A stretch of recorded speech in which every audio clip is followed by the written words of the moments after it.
Hello friends, welcome to my official YouTube channel. दोस्तों, आपका स्वागत करता हूं और आज हम लोग यहां पे डिस्कस करेंगे SEBI security exchange board of India. SEBI grade A का पेपर 17 जनवरी यानी कि आज हुआ है। दो शिफ्ट में कंडक्ट हुआ है दोस्तों, फेज शिफ्ट 1 और शिफ्ट 2, ठीक है। और हर एक शिफ्ट में दो पेपर था, फेज 1 और फेज 2। जिन्होंने भी एग्जाम दिया था आपको पता होगा। तो दोस्तों हम लोग यहाँ पे एनालिसिस करेंगे किस किस क्वेश्चन में किस टाइप का क्वेश्चन आपका आया था, पूछा गया था।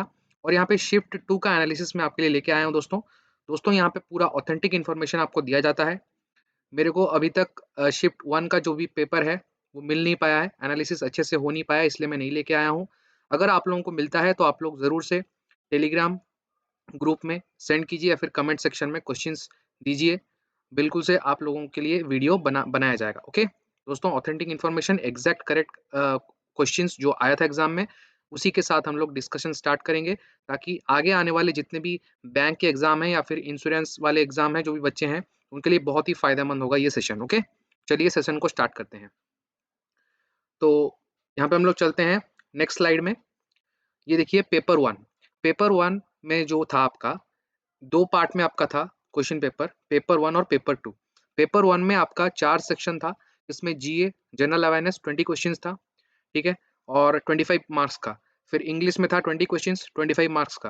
उसके बाद आपका क्वांटिटेटिव एप्टीट्यूड था 20 क्वेश्चंस, और लास्ट में आपका इंग्लिश था 20 क्वेश्चंस। तो टोटल आपका 80 क्वेश्चंस थे, ठीक है, जिसमें कि मार्क्स थे आपके 100 मार्क्स था 80 क्वेश्चंस में। ओके, तो एक क्वेश्चन एक मार्क का नहीं, 1.25 मार्क्स का है। और आपका नेगेटिव भी था इसमें, 1/4 नेगेटिव था। ओके, तो चलिए चलते हैं। जो जीए का क्वेश्चंस था, इजी टू मॉडरेट था। ओके, ज़्यादा मुश्किल नहीं था, इजी टू मॉडरेट था। और लास्ट 3 मंथ्स का current affairs, specially financial affairs आया पूछा गया था। अगर आपने 3 महीने का पुराना करके गए हैं अच्छे से, तो बिल्कुल से आप लोग यहाँ पे अच्छे स्कोर कर सकते हैं।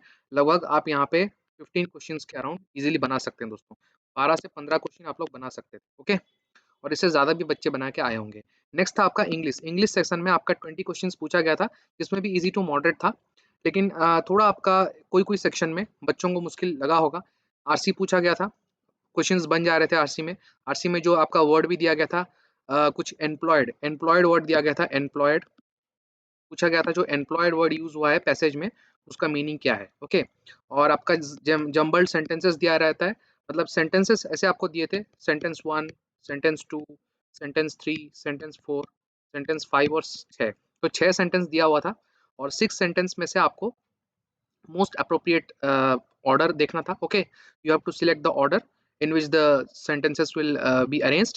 Then 3 questions were asked regarding that. Okay, and sentence improvement से भी क्वेश्चन आपका पूछा गया था। Okay, next we come to your quant section. It was also moderate, you can say, easy to moderate. The DI was little bit calculative, DI थोड़ा calculative था। Okay, इसमें कुछ इन्वेस्टमेंट प्रॉफिट वगैरह का रिलेशन पूछा गया था, एक्सपेंडिचर। और एजेस से इजी क्वेश्चन था, easy question. And profit and loss, one question was asked where the ratio of the mark price to the cost price was asked, where discount and a profit percent was given. Okay, profit percent और discount दिया हुआ था, आपको पूछा गया था जो mark price और कॉस्ट प्राइस का रेशियो। इसके बाद बोट एंड स्ट्रीम से क्वेश्चन था, इजी था। परसेंटेज का क्वेश्चन था, पॉपुलेशन बेस्ड था, पॉपुलेशन दिया गया था एक जगह का, उसमें मेन चिल्ड्रन और वुमेन का रेशियो दिया गया था। समथिंग रेशियो था 5:6:7 was the ratio, and you are asked the number of children who went to school, इस तरीके का था। Mixture and allegation was one question which was asked, water to alcohol ratio, something like this. And time and work also was an easy question. Okay, so most probably it was doable, but little bit tricky and lengthy, you can say. So out of 20 questions, at least आप लोग अगर 12 question बना के आए हैं दोस्तों, तो माना जाएगा अच्छा अटेम्प्ट है। ठीक है, 12 to 15 is a good attempt here. और किसी का अच्छा प्रैक्टिस होगा तो definitely you would have made a good score here, something more than 15। Okay, इसके बाद देखते हैं reasoning section. Reasoning section was quite easy. I think I will make it to easier side में इसको देखूंगा, मॉडरेट नहीं दूंगा इसको, मॉडरेट से थोड़ा नीचे ही देखेंगे हम लोग। पजल आपका 10 मार्क्स का पूछा गया था, 2 पजल्स वर देयर। ओके, एक सर्कुलर पजल था जिसमें सर्कल था, 10 members were facing inside. Okay, 10 members were there, you need to arrange them easily, you read the statements, and the question was doable, very much doable, easily आपका 4 to 3 to 4 minutes में ये question आपका बन जाएगा. Okay, this was easy. Then there was a month based puzzle where 8 people were there, 8 लोग थे, and they got graduated in 8 different months on 2 different days, that is 5th and 14th of 4 different months like February, March, April and May with 8 different subjects. तो यहाँ पे variable थोड़ा ज़्यादा था तो पढ़ने में थोड़ा टाइम जाता है आपको, तो इसलिए moderate category, you can make it as moderate. Okay, then Silogs were very much easy. 3 to 4 questions or 5 questions were asked from Silogs. Reverse and forward alphabetical ordering था, जैसे एक word दिया गया था, some word was given, alphabets, and it was asked how many letters both forward and reverse direction would come as in the alphabetical English alphabetical order. Okay, it was easy. Then a number was given, number में से आपको subtract 2 from the even digits and 3 from the odd digits, then you need to find the resultant number and find the sum of all the digits in the newly formed number. It was easy. Then inference based statements question कुछ था, statements था, उसमें से कुछ inference आपको निकालना था, तो inference से आपको easily आप कर सकते थे. Okay, तो most probably in reasoning you should have attempted nearly 17 to 18 questions. Okay, it's a good attempt in reasoning. 17, I think 17 plus is a good attempt. Okay, next we come to, that's the paper 2. Paper 2 was important because from general stream, अगर किसी ने general में apply किया है तो आप लोगों का ये क्वेश्चन था. बाकी those people from IT, the first phase paper 1, the paper 1 was common to all, common था, लेकिन कोई अगर IT या फिर ऑफिशियल लैंग्वेज इसमें से कुछ है, कोई है, तो they can see their paper. This one is for general stream, I am telling. Okay, for general stream this was the syllabus, that was, you know, accounting, costing, then economics, project management, and your okay, these were the sections. Okay, from this, and companies act, yes, companies act, I was forgetting that. Then here you can see, यहाँ पे आप देख सकते हैं आपका question था ITNS 281 या फिर ITNS 281 और ITNS 282, आई डेंट रिमेंबर एग्जैक्टली, जो क्वेश्चन बताया गया था मुझे कैंडिडेट्स की तरफ से, तो दोनों को मैंने यहाँ पे समराइज कर दिया है. आप देख सकते हैं ITNS 281 means tax deducted at source, ठीक है, TDS, और tax collected at source, that is TCS. Okay, तो आपको जो ITNS 281 है, अकॉर्डिंग टू 281, इसमें आपका दो ऑप्शन बन सकता था, TDS और TCS, जो भी ऑप्शन में दिया गया. अगर आपका ITNS 282, if it is ITNS 282, then it is something related to the payment of the gift tax or the wealth tax, expenditure tax, estimate duty, securities transaction tax, and other direct taxes. Okay, according to the question you need to do the solution. Okay, it was easy. Then study of human population, that is demography, you know, one question ऐसा पूछा गया था कि study of human population को क्या बोला जाता है, तो उसको डेमोग्राफी बोलते हैं हम लोग. देन लॉ ऑफ डिमांड से क्वेश्चन था. Law of demand is very easy, you know that the price is inversely proportional to the demand. When the price increases and then as a result the demand tends to fall. Okay, this you know. Then एक question था आपका asset, तो ये question सारे हमारे हो गए. Then was a question, an asset is classified as current asset if it's realized within. अगर एक asset को हम current asset कैसे बोलेंगे, if it is realized within 12 months after the reporting period. Okay, 12 months आपका जो ऑप्शन था that will be the correct option. Okay, next question was there, ये पूछा गया था आपको, newly incorporated company is issued with what CRC. Okay, अगर एक कंपनी को आप नया इनकॉर्पोरेट करते हो, नया एस्टेब्लिश करते हो, तो उसको जो CRC है, ठीक है, तो CRC की तरफ से उसको क्या इशू होता है, तो ऑप्शन में आपका था पैन, टैन, इसके बाद आपका स्पाइस वगैरह, जो भी ऑप्शन था. अगर किसी ने पढ़ा होगा तो that this question was also very doable and easy. Okay, any property issue with a company is registered with whom. Okay, if there is any property issue regarding with a company, एक company से कोई भी property से related कोई भी issue हो गया, तो उसको हम किसके साथ इसको रजिस्टर करेंगे, is the registrars of the company, इसको, ठीक है, रजिस्ट्रार्स ऑफ द कंपनी होते हैं, उसी के अगेंस्ट हम इसको रजिस्टर करते हैं अगर कोई प्रॉपर्टी से रिलेटेड कोई इशू हो जाता है कंपनी में. Okay, next question was that which is the charging section of Income Tax Act 1961. तो income tax act IT act 1961 है, उसमें जो चार्जिंग सेक्शन किसे कहा जाता है, तो section number 4. It was easy doable, आप अगर पढ़ के गए होंगे इजीली आप लोग बना लिए होंगे. तो सेक्शन 4 को हम लोग बोलते हैं charging section. Okay, debit is what comes in and credit is what गोस. तो ये एक कहावत है, मतलब कहावत नहीं, एक डेफिनेशन है रियल अकाउंट्स का. ठीक है, जो रियल अकाउंट्स होता है उसमें हम लोग बोलते हैं जो डेबिट है वो इन मतलब आता है और क्रेडिट बाहर जाता है. तो debit is what comes in and credit is what goes out. Okay, this was the answer, correct option.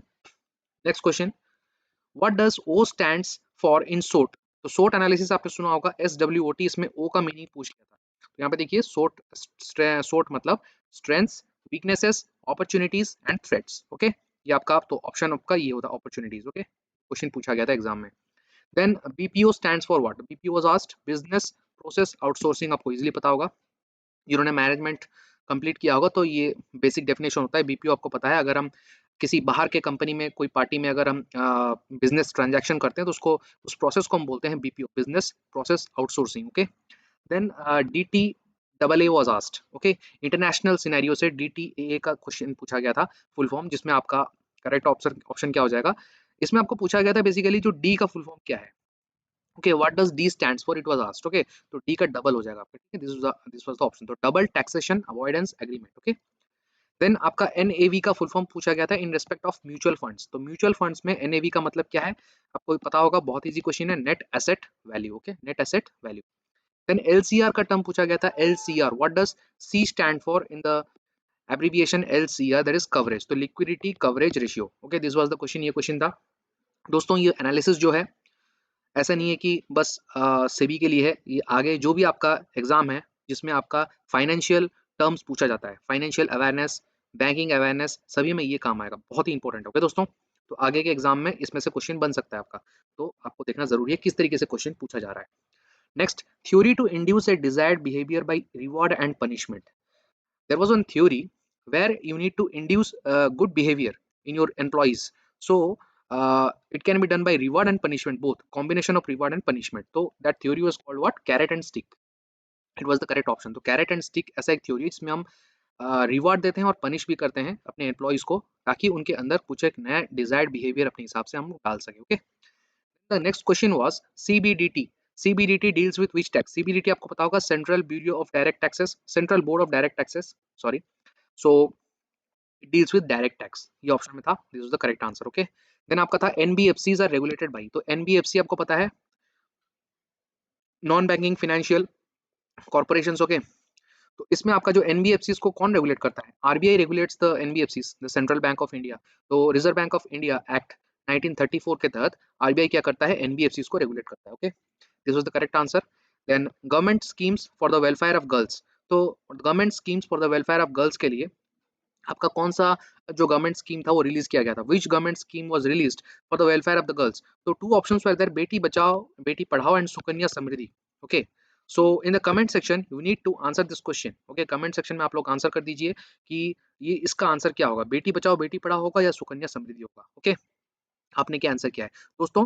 इस वीडियो को देखने के बाद आप लोग बिल्कुल से बोलना कि आप लोगों का कौन सा शिफ्ट में क्वेश्चन था, मतलब पेपर आपका था कौन सा शिफ्ट में, और आपने कितना अटेम्प्ट किया, और ये जो क्वेश्चंस यहाँ पे डिस्कस हो रहा है इनमें से कितना आपका सही है और कितना गलत है आप बताइए, ताकि कट ऑफ का एनालिसिस भी हम इजीली कर सकें। ओके, नेक्स्ट देखिए दोस्तों, MSMEs are finance by what? तो MSMEs are finance by SIDBI, ठीक है, small industries development bank of India generally finances and gives loans to MSMEs. Okay, micro, small, medium enterprises. You know it better. Then next question था, GST is filed on the basis of what? GST होता है Goods and Service Tax. इसको किसके basis पर हम file करते हैं? तो दोस्तों पैन के आधार पर फाइल करते हैं। Okay, on the basis of PAN, that is personal account number, we file GST.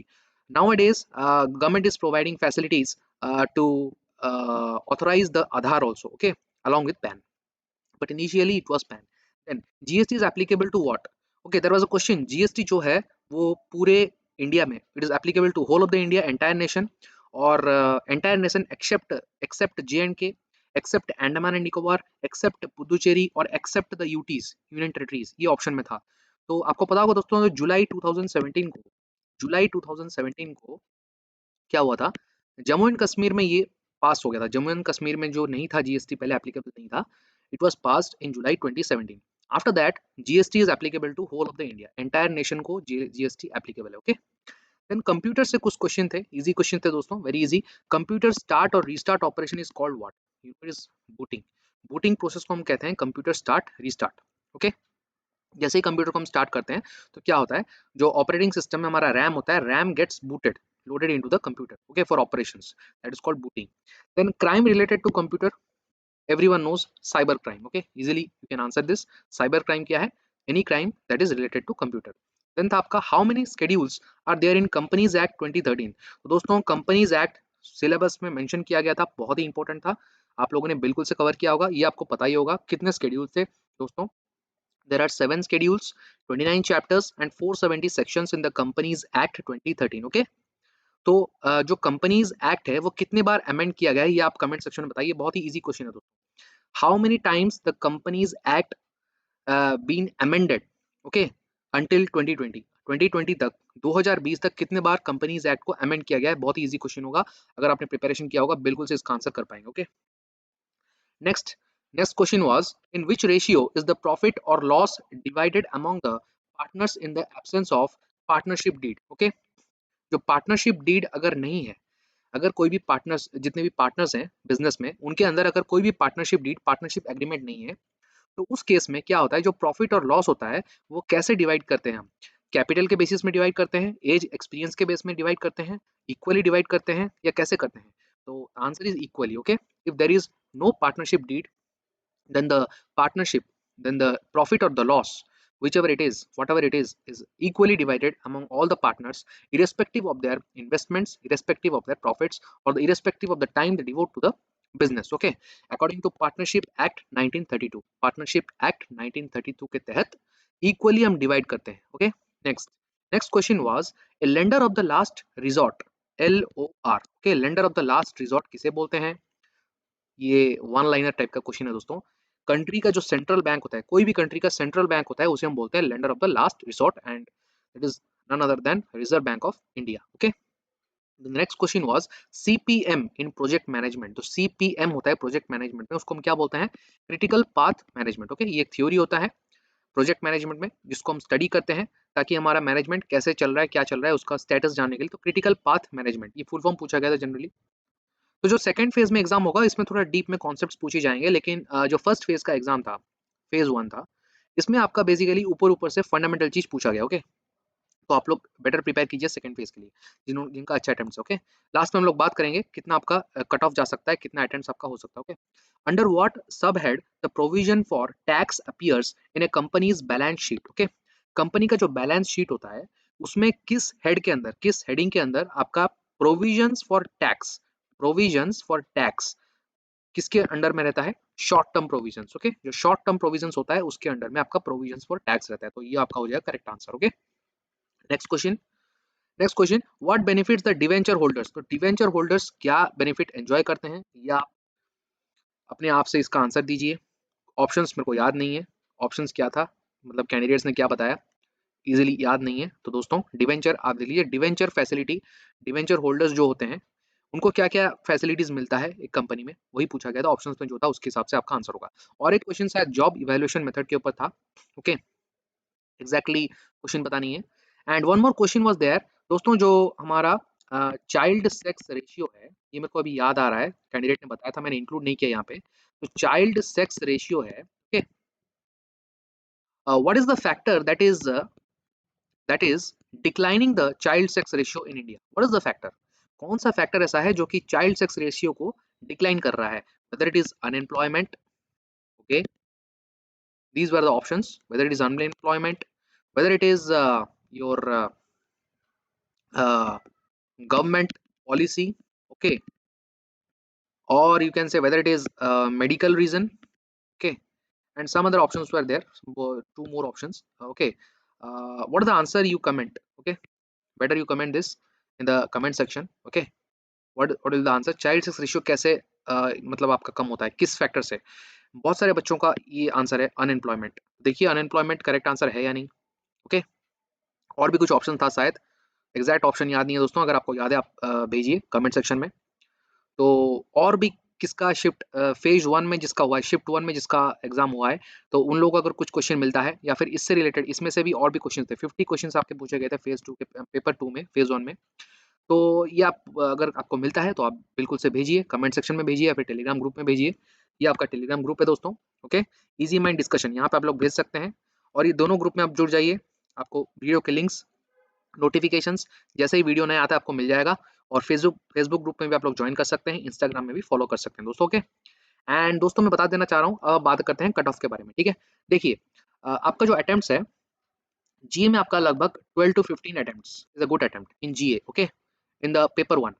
then in you can say in your English English you can attempt 15 to 17 questions. Okay, it was good. And in maths you can attempt again.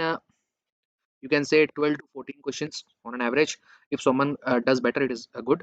In reasoning, the attempts will go somewhat higher, around 17 to 18 attempts. Okay, so in paper one, the attempts should lie in this range. Okay, if you add this, 5 plus 2 7 plus 2 9 plus 7, it is 16, and 1 2 3 4 5 56 to 7 5 12 4 16 8 24, and 3 4 5 6 7.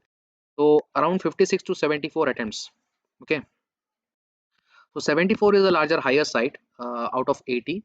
I would say somewhat, if you have done 50 to, I think 65, this is the range. If you have done like this, okay, 50 to 65 in first section, paper one, or somewhat you can take plus minus 5 lists. If anyone has done 45, 46, okay, it can also be managed if you recover it in paper two. Okay, paper two में अगर आप manage कर लेते हैं, उसको ज़्यादा बढ़ा देते हैं अटेम्प्ट्स, तो सही है, वरना 50 plus 50 plus is a good attempt. Then in paper 2, out of 50 questions, I think who have prepared well, easily you can score you can score 35 to 42. Okay, somewhat most of the candidates would have scored 40 plus, I guess. Okay, so for the good attempts you can say here, on an average I would say 60, and here on an average I would say you can say 45. Okay, 45. So the best attempts would be 100 plus. Okay,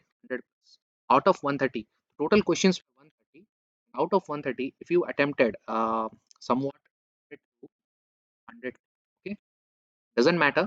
If you attempted 90 plus, even अगर आप 90 plus भी करते हैं, then also it is good with good accuracy. Okay, accuracy matters. 90 plus. Okay, definitely you have a chance to make it to phase 2. Okay, so all the best. Thanks for watching. And अगर आपको कुछ questions मिलता है तो बिल्कुल से आप लोग भेजिए, और चैनल को सब्सक्राइब कर दीजिए, बेल बटन प्रेस कर दीजिए ताकि आपको वीडियोस मिलते रहें. और अगर आपको वीडियो अच्छा लगा तो दिल से एक लाइक कर दीजिए और अपने दोस्तों को शेयर कर दीजिए. जय हिंद, जय भारत.